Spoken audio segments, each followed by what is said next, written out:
Look at using the camera raw effect, or camera raw filter, sorry, in Photoshop to clean up images. As we discussed in class, there's multiple ways that we can adjust and color correct images.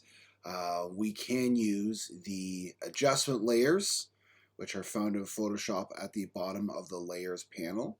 Or we can use the camera raw filter, which offers a little bit more advanced editing. Now, if you have taken your picture using camera raw, which you can do with a DSLR camera, then you can just directly open your camera raw files in Photoshop. If you've taken a normal JPEG image and you want to work with camera raw filter, we can do that. What we're going to do is we're actually going to use a smart, turn our layer image into a smart object, so that our camera raw effects are editable. And what that means is that even after we've gone in and committed to them, we can go back in afterwards and readjust things as needed be. So what I'm going to do is in my layers panel, and I'm in Photoshop here, I've got my layers panel open. What I'm going to do is I'm going to right click on the background layer, or I'm going to use the flyout menu, and I'm going to convert that layer into a smart object. So convert to smart object. What that's going to do, and you'll notice, you can see now the layer icon looks different. Basically, it's making the layer into its own kind of, almost think of it almost like an encapsulated separate file inside the Photoshop file. And what that means is that we can add filters, add effects to it, and then, if needed be, go back in and access the original image inside that file. So we're adding the effects almost like to the container, but the actual image stays the same, stays unedited. So with that layer turned to a smart object, I'll label that background layer. Here we are. Whoops, if I spell it correctly, background layer. And what I'm going to do is I'm going to try using a couple different ways to demonstrate how we can color correct this. I'm going to start by using the camera raw filter. And I'm going to go filter, camera raw filter. And this, as I said, if you're shooting in camera raw mode on a DSLR, you can just automatically open an image to it. You can do it with a JPEG as well. So what this does is this offers just us a lot of different options for updating and color correcting and editing images. This isn't like, say, cloning out things. This is more or less just kind of color correcting and fixing the original image. On the right here, you can see there's a little kind of like a breakdown histogram of the red, green, and blue channels. And then there's a ton of filters and features that we can play around with to correct our image. Now, I don't have time to go through every single filter, and for the most part, a lot of that is available online. And I feel like this is the kind of thing where it's good to just play around with for a bit to get used to how to edit and clean up things and what each different element does. Now, you'll notice, excuse me, there is an auto edit. And if I click on that, you can see it doesn't do necessarily the greatest of jobs. I'm going to hit Command Z. If you don't like the way your edits are going, you can always hit Command Z. Or if I hold down Option or Alt, you'll notice that the Cancel button changes to Reset, and it changes back the settings to default. White balance allows us to select an area in the image that is, well, let's just actually, it says right here. Use it to click on something in the photo that should be a neutral color to automatically correct the temperature and tint. So let's see what happens if I use the white balance. I'll click on something that should be a neutral color. That does an okay-ish job, but you can see there's still a bit of a pinkish reddish tint. So I'm gonna, whoops, option click on that. So let's play around with actually some of the settings itself. And for every photo, this will be different.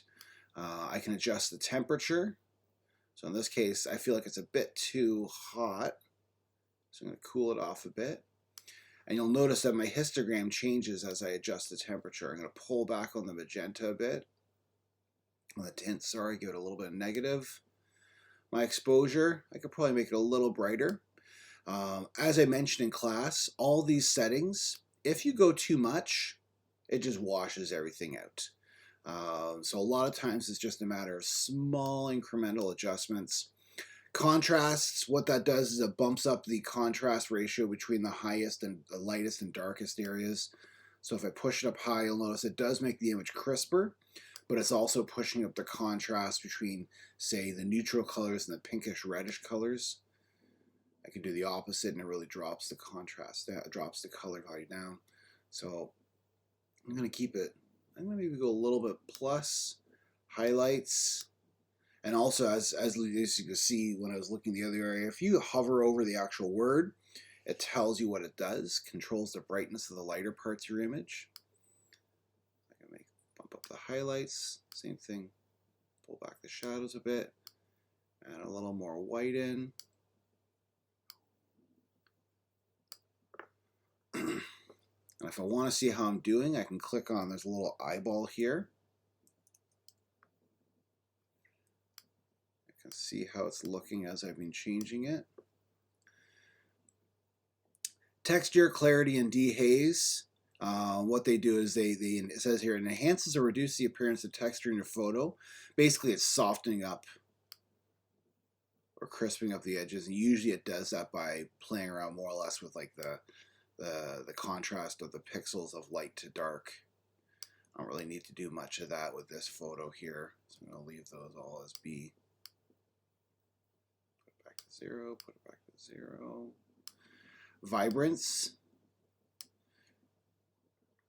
Vibrance changes the saturation without causing unpleasant color casts. So you can see I can change the saturation. I might actually pull it back a little so it's a little more neutral. Saturation, on the other hand, controls the quality of all colors equally. You can see if I push it up, I get much more highly saturated colors. I'm going to pull it back a bit. Let's check and see how I'm doing. I'm going to go back to my, where are we here? There's a couple other settings down towards the bottom. Now these ones at the bottom are a little bit more advanced in terms of what they do. We didn't really look at them in class. At this point, I don't think we need to worry about them too much, but they're worthwhile exploring and playing around with. I'm going to bump up my exposure just a little bit more contrast. Pull back my temperature a little bit more.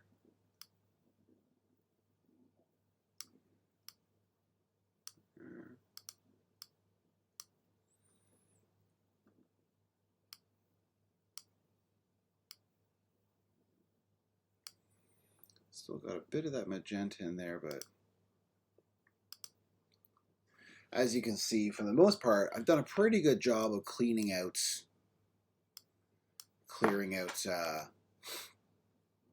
the color. So I'm going to click OK. And what I can see now in my layers panel, you'll notice that now it shows there is a smart filter applied. What that means is that unlike, say, if I just used the filter on that background layer, it would be permanently there. That smart filter is editable. You can see how it's attached to my background layer. I can actually turn it on and off. And if I didn't like the way things look, I can double click on it and it'll open back up into the Camera Raw filter, and I could continue making changes or continue editing changes. So that's working with the Camera Raw filter. The picture that I started with here is an extreme exaggeration of really bad lighting, really badly shot image. For the most part, if you have some basic generic images, which are pretty good, you know, something like this, there's not much we really need to work on. Something like this, we could probably get rid of a bit of the haziness if we wanted to, although that does kind of add a little bit of character. But for the most part, the Camera Raw filter, it's good for some basic cleanup. Now, if you didn't want to use the Camera Raw filter, you can always use adjustment layers as well. And those are found at the bottom of the layers panel in Photoshop. It looks like a little half circle. And in this case, you have a lot of the same filters that we can choose from. So let's say if I wanted to go with I'm gonna excuse me. I'm gonna go with selective color. I'll click on that, and this gives me the option to go in and select specific colors and play around with how they're mixed in the image. So let's say I've got a lot of reds in here. I could pull back on the reds.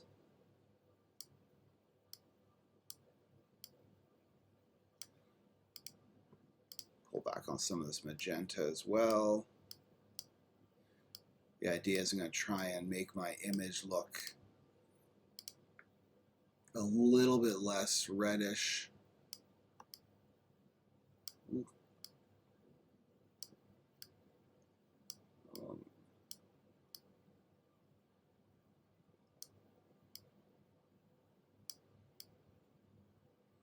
Gotta be careful because it's pretty easy to mess it up with some of these settings.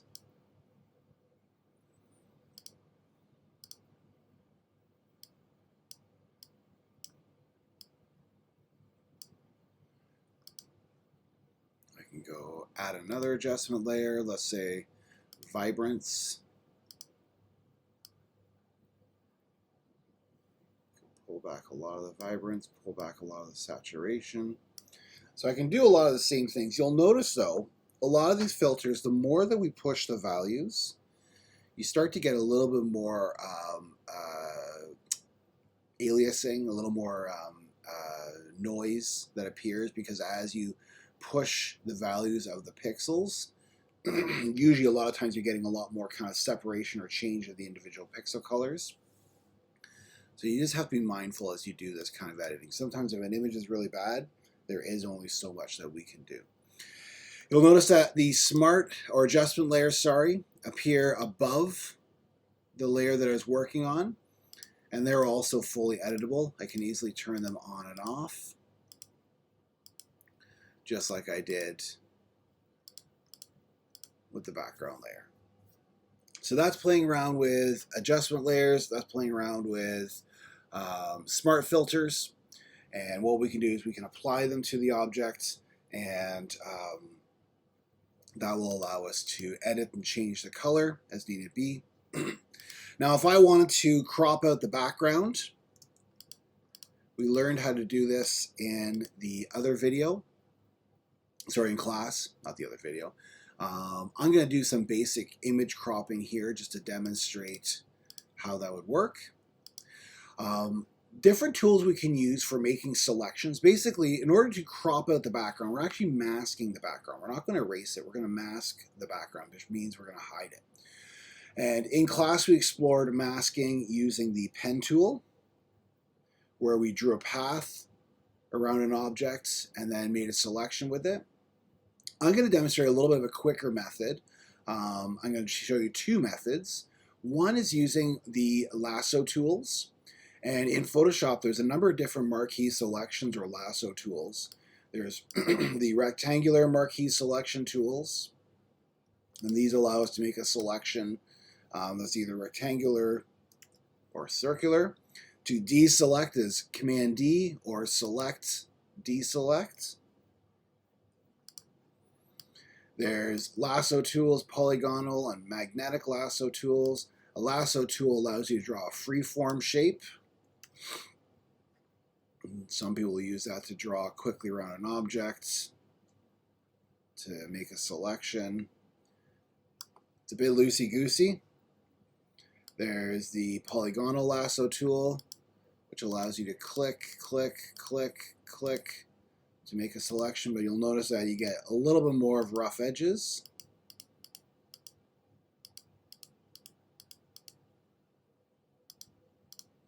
It's good for working quickly.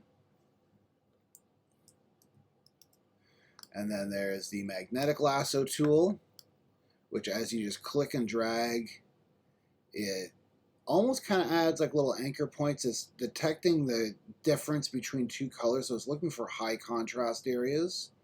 That's how it's able to know where the edge is.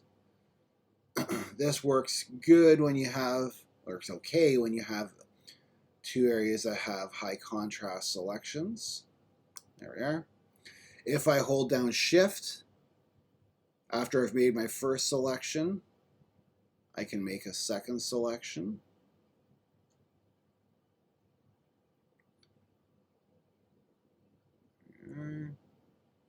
I'll just quickly select the third, hold down Shift.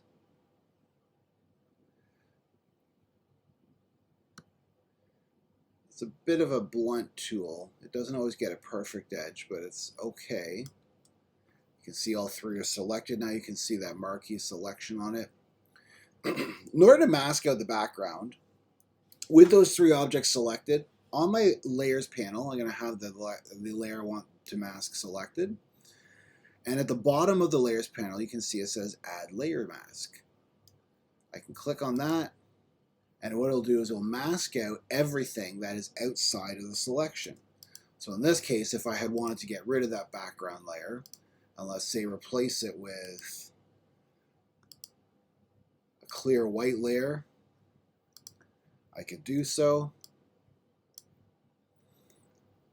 And then if needed be, I could even draw in, paint in. I'll use my lasso tool here to make some quick shadows.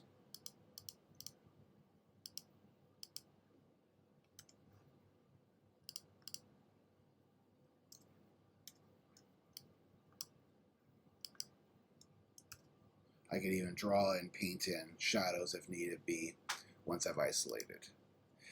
If you've gone in and you've created a mask, you can see I've got a mask here, and you ever need to clean up your mask, and on mine you can see there's these little rough edges. One of the easiest ways to make sure that you have a nice clean mask in a case like this would be to actually draw the mask with the pen tool, and I'll do that in a second. But if you have a mask and the edges need cleaning up, you can always use your paintbrush tool to clean up the edges. So I'm going to select the paintbrush tool, and you'll notice there's a couple different brush tools. There's pencil, color replacement mixer brush, and then there's the history brush tools and the art brush tools. We want the basic brush tool. What we can do with the brush tools, we can actually paint onto our layer mask, and I'm going to make sure I've got my mask selected. You can see I've got it selected when it's highlighted. I'm going to make sure my foreground background colors are black and white. You can easily just hit the little reset button there. And then with my brush, I usually go with a medium hardness. To change the hardness up in the top control panel, you can see there's a little icon for the brush. This allows you to change the size, the hardness. There's even different brush tip shapes you can choose from. Make it a little bit harder. Change my opacity back up to 100%. What you can do is you can paint away any edges that you don't like. And if you make a mistake, whoop, switch from black to white, and you can paint back anything that you accidentally masked. We're not actually erasing the edges, we're masking the edge of the shape. And what that means is that the background is still there, we're just hiding it. And so this is the preferred way for working with an object in Photoshop. Not deleting, working non-destructively, masking out the background layers. I just held down Shift to go in a straight line, so I'm going to hold down Shift, then click over there. Allows me to go in a straight line. Do it again here. Shift, click, Shift, click, Shift. So using a paintbrush tool to clean up the edges, it's a nice way to get nice, quick, clean edges. And that allows you to mask out a background pretty easily. You can mask any background out of an image. If you leave the background transparent, when you see this grid pattern, it means it's transparent. If I were to place this into my InDesign layout now, the background would be transparent, and I wouldn't have to worry about having the image. I could just have the three deodorant sticks sitting there. So that is masking, that is Cleaning up a mask using the brush tool. As you can see, if I delete the wrong thing, that is using smart filters to change and edit the colors.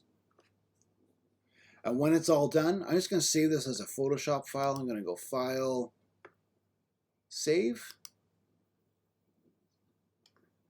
and I'll save it as a Photoshop file. And I can make sure that it's got the PSD extension. And down here it says Photoshop. I'm just making sure I save it as a Photoshop file. And that way that ensures that I can always go back and edit it. If I save it as a JPEG, a PNG, or anything else, it'll flatten the image. By saving it as a Photoshop file, it saves all the layers, and I can go back in and I can easily edit it. If you want to have a more pristine, a more accurate path to use to make your selections, you can use the pen tool.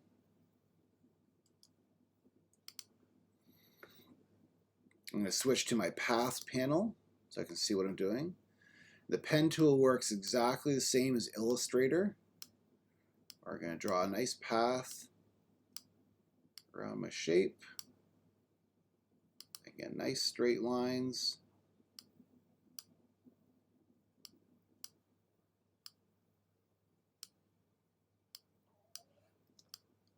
I'll zoom in as I'm working so I can get nice and close.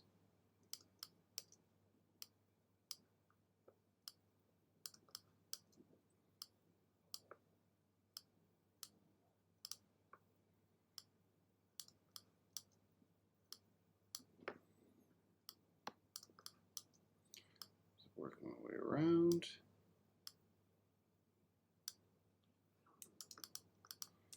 Straight line so I can pretty much go straight up. There we are.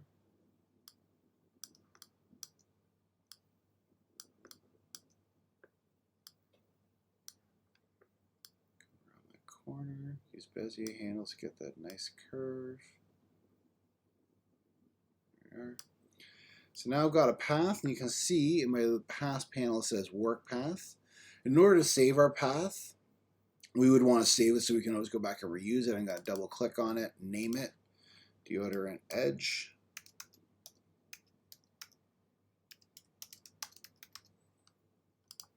If I want to edit my path, I can do so just like in Illustrator. I can select with my direct selection tool. I can select the individual anchor points. I can tweak them and move them around.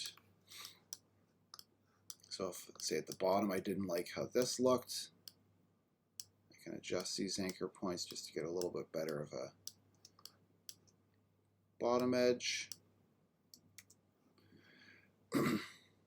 In order to use that path to make a mask, I can right click on it and go to where it says make selection, or there we are. It's going to give you an option to feather the edge, meaning basically is it going to do on a soft edge. I'm going to click 0 pixels. Click OK. I can see I've now got my selection. If I go back into my layers panel, select my layer, add layer mask, I've got a nice mask. The other thing is I have that selection still saved as a path. So if I ever need to use it again, I can easily go back in and access it really quickly. And once again, if I save this as a layered file, my path will be saved to it because I've gone ahead and named it. So those are several ways that we can mask out edges and we can clean up colors. Hopefully this is helpful to everyone. Good luck with making your images look beautiful.